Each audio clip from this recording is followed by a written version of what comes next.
All right, let's solve for x here. So we have minus 17 raised x equals to 17. Now, the only problem here is a negative here because situation like this, we have no option but to take log on both sides. And since log of a negative number does not exist, it will be complicated here to go by that.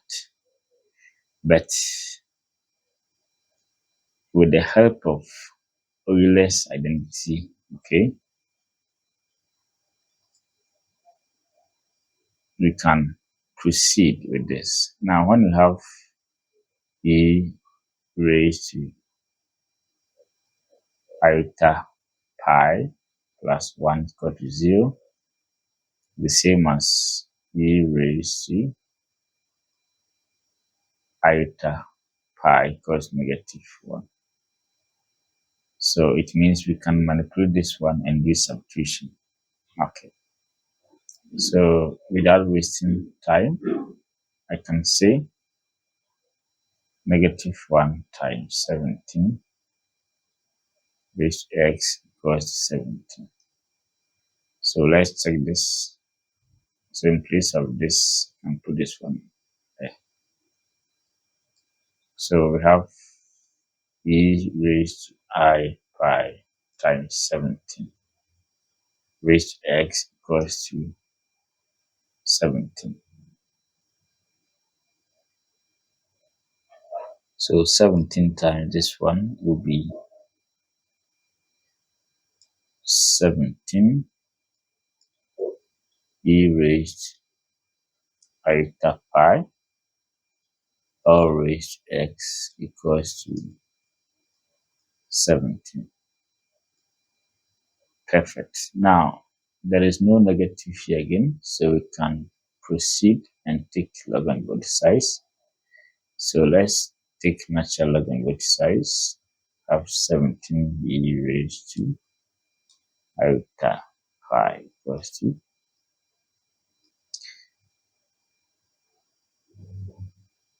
Now, from here, since this one is a power, when we have ln of x to the power n, same as n, ln of x. So we have x, ln of this, you have 17 e raised to iota pi equals to ln of 17.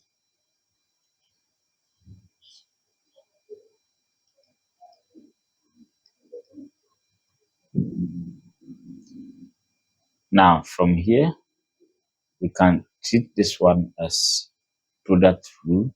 So we have x out. So we have this one as product. So that would be ln of 17, okay, plus ln of e raised to iota pi.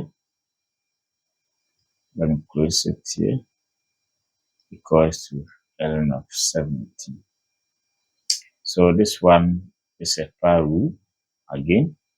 X ln of 17 plus I pi ln of e equals to ln of 17. Okay. Now note that ln of e is 1.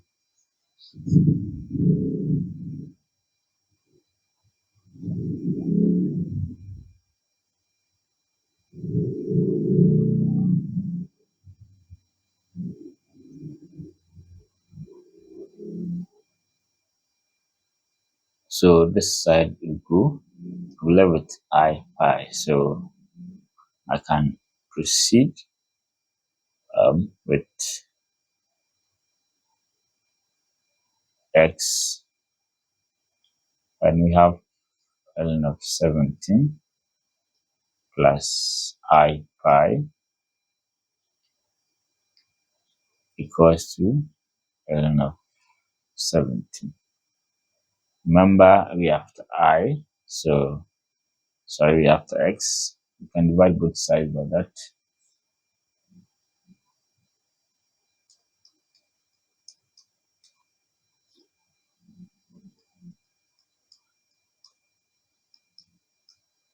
So this one will go. So my x is straight away ln of 17 on ln of 17 plus I pi. So this is the solution.